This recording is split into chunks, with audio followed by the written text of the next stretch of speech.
Un cap de setmana als Valles.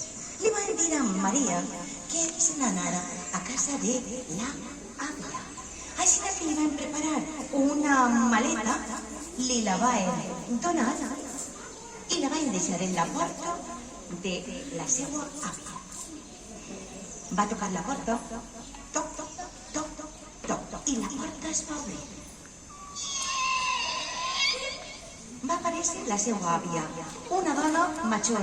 Feia temps que la Maria no tenia contacte amb la seva àvia, calculeu, any i mig, més o menys.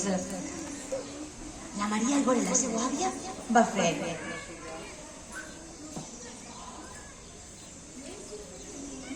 L'àvia va estendre la mà dreta, va agafar la galta de la Maria i li va fer... Coti, coti, coti, coti, coti, coti, coti, coti, coti, coti. L'àvia va agafar la mà esquerra, va agafar l'altra galta i li va fer... Coti, coti, coti, coti. L'àvia va agafar les dues mans, a veure les dues mans? Les dues mans, va agafar les dues galtes de la Maria i li va fer... Coti, coti, coti, coti. Àvia, encantada de veure'ns altra vegada. Quant de temps!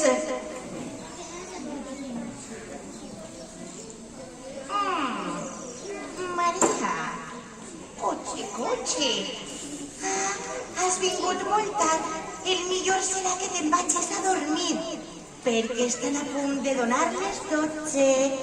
Ah, val, àvia, clar que sí. Quina és la meva habitació? La teva habitació és l'habitació on dormia ta mare. Mira, veus aquests graons?